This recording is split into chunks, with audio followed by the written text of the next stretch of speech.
அஸ்ஸலாமு அலைக்கும் வரஹ்மத்துல்லாஹி வபரகாத்துஹு. தினமும் ஒரு ஹதீஸ். அல்லாஹுவின் தூதர் ஸல்லல்லாஹு அலைஹி வஸல்லம் அவர்கள் தமது வாகனத்தின் மீது அமர்ந்தவர்களாக அந்த வாகனம் செல்லக்கூடிய திசையை நோக்கி தொழுபவர்களாக இருந்தார்கள். கடமையான தொழுகையை தொழ விரும்பினால் வாகனத்திலிருந்து கீழே இறங்கி கிப்லாவை முன்னோக்கி தொழுவார்கள் என ஜாபிர் ரதியல்லாஹு அன்ஹு அவர்கள் அறிவிக்கிறார்கள். நூல் புகாரி, ஹதீஸ் எண் 400.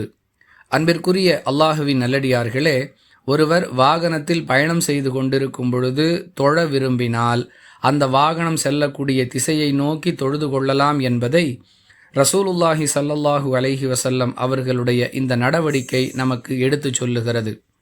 அதே நேரத்தில் கடமையான தொழுகையை தொழும் பொழுது வாகனத்திலிருந்து இறங்கி கிப்லாவை முன்னோக்கி தொழுவதே நபி வழி என்பதையும் இந்த ஹதீஸின் 2வது பகுதி நமக்கு விளக்குகிறது. ஒருவர் சொந்த வாகனத்தில் செல்லக்கூடியவராக இருந்தால் அவர் இந்த நடைமுறையை பின்பற்ற முடியும். அதாவது வாகனத்திலிருந்து கீழே இறங்கி கிப்லாவை முன்னோக்கி தொழ முடியும். பொது போக்குவரத்துகளில் பயணம் செய்யக்கூடியவருக்கு இந்த வாய்ப்பு ஏற்படாது.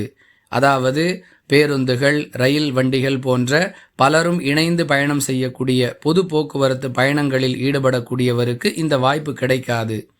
எனவே எந்த ஆத்மாவையும் அல்லாஹ் அதனுடைய சக்திக்கு மீறி சிரமப்படுத்த மாட்டான் என்ற திருக்குரான் வசனத்தை அடிப்படையாக வைத்து வாகனத்தில் இருந்தபடியே வாகனம் செல்லக்கூடிய திசையை நோக்கி கடமையான தொழுகையையும் அவர் நிறைவேற்றி கொள்ளலாம் என்பதை நாம் கவனத்தில் கொண்டு நம்முடைய தொழுகையை நிறைவேற்ற வேண்டும். வாஹிர் தஅவானா அனில் ஹம்துலில்லாஹி ரப்பில் ஆலமீன். அஸ்ஸலாமு அலைக்கும் வரஹ்மத்துல்லாஹி வபரகாத்துஹு.